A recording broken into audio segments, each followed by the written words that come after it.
don't know what happens. And so before the season started, J-Mac and I went back and forth, and I said, I think the Jets are going to be a 9-ish, 10-win team.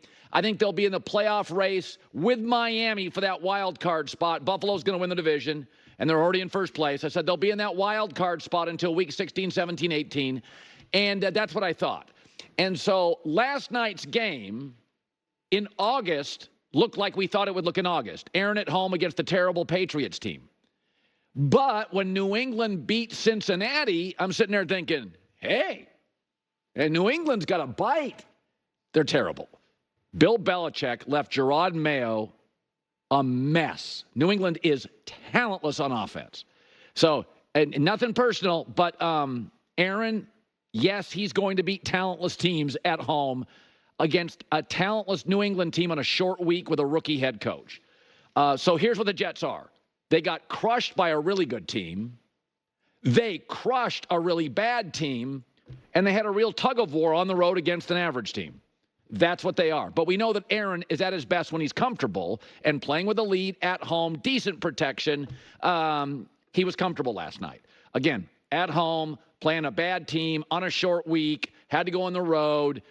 Aaron was really comfortable, and it felt good. And the other thing is, like Kirk Cousins on Monday Night Football, Kirk looked better on Monday night than the previous week. Kirk moved better. The happiest moment for the Jets was the first time Aaron moved out to the right. He got flushed out to the right. Aaron moved better.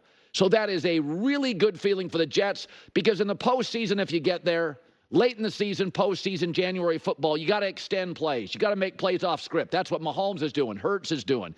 You can't just be sitting in the pocket. I don't care if you have the best coach and the best roster. Jimmy Garoppolo just sat in the pocket. You want to be able to move, and Aaron now is moving. That's a great sign.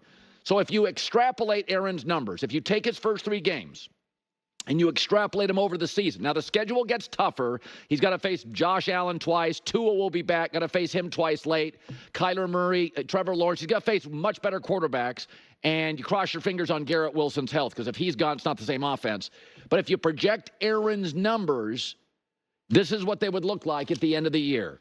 3,500 yards, 103 passer rating, complete 67% of his throws. Are you kidding me? New York Jets football? I would sign up for 10 years of that. So Aaron may be 40, but like Kirk Cousins, he looks like he can move a little bit now. Let Jet fans bask in the glory. I mean, just let them have it. This is no day to be cynical for Jet fans. They're going to go on WFAN radio in New York, and this day they're buying their Super Bowl tickets. But you remember yesterday I went on the show and I go, I don't understand the line. And when I got off the show, I got a text from a buddy. He goes, Colin, New England's bad on the road, short week, rookie coach, bad quarterback play. That's why it's 6 and not 3. And I'm like, okay, that's why he's a better, I'm not. That's why he's a pro, I'm not. But you figured it out pretty quickly. Aaron at home, Aaron comfortable, a team on a short week. There is no reason to be cynical. Now, I think the Jets' margins, I'll say it again, are very, very thin. If they lost a Breece Hall or a Garrett Wilson, they got to win with defense. And I'm not sure this is a great defensive team, although they looked great last night. But let's just take a deep breath. A team that's been a D+, C- student at quarterback over the last decade on average, they had an A night. Let them have fun, a second beer.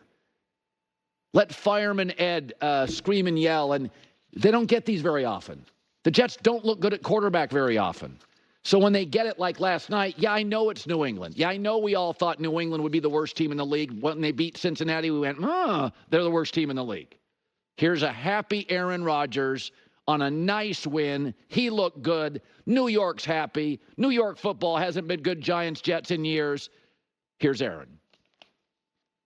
Feeling real good out there. I felt good pregame, and I've been progressing. I said to you guys after week 1, it's going to be a process of continuing to extend plays once I feel more comfortable, and this was kind of the first step in playing like I know I'm capable of playing. I felt like I was, myself. He was. He looked good. No cynicism, no snarky, no condescending. The Jets looked like, let's be honest, before the season in August, we said, it's going to be a 9 or 10 win team. 9 or 10 win teams with a Hall of Fame quarterback, even if he's old, are going to hammer teams like New England at home. They did. Good job. So earlier in the day, I always said there was one baseball player. There's only one athlete in my life that I didn't see play that I wish I would have in all sports, because I got old Wilt Chamberlain. And that was Sandy Koufax, who literally the greatest hitters of his time are like, yeah, Bob Gibson was this, Bob Gibson was that, but nobody could hit Sandy Koufax. Like the greatest players, the Frank Robinsons are like, yeah, you just couldn't hit him. This could literally not hit him. And anybody born this morning may not get the prime years of Shohei Ohtani, but we are watching like a modern-day Babe Ruth, although Ruth didn't really pitch and hit in one season a lot. He was either a hitter or a pitcher. And maybe Ohtani, when he pitches and hits next year, maybe the offensive numbers and stolen bases come down. But that's the greatest baseball player on the greatest day of his career ever, and it was remarkable. Just what a night to be a sports fan. You've got Ohtani going off 6 for 6, and then the Jets getting the victory later. And I got a new present this morning, a new paperweight here for the show, for the desk. A little Jets performance, so the staff is excited. And I am not going to be cynical. Oh, I would hope not. Listen, after years of Tim Boyle, Zach Wilson, I don't even remind me of those guys. I Come know. on. It's like I was driving in this morning. I thought, you know what? It's okay for people to be happy. We're in a very divisive time in America. There's hate and anger everywhere.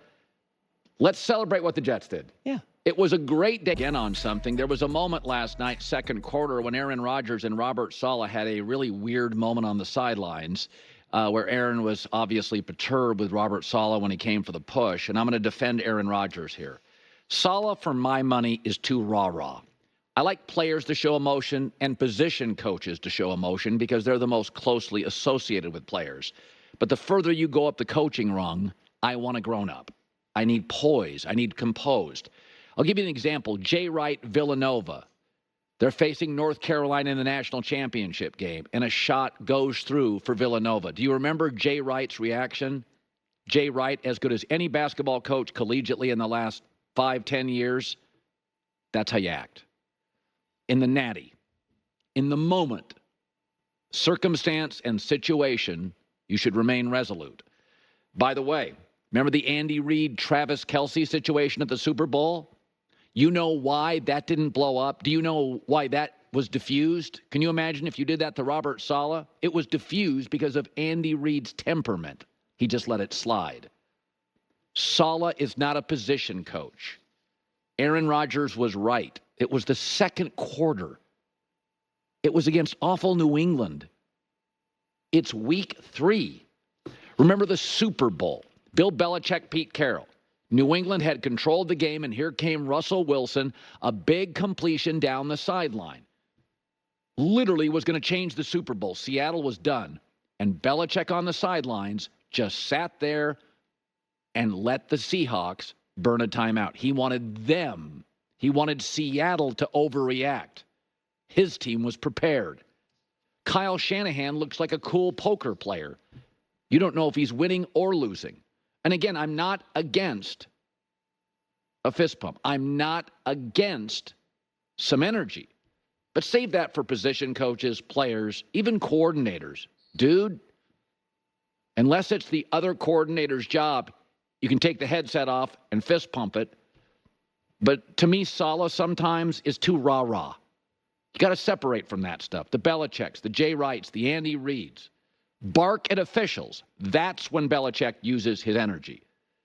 Mike Krzyzewski, Roy Williams, bark at officials. But players look up to coaches to be the adult in the room. And that's what Aaron did last night. Bro, chill.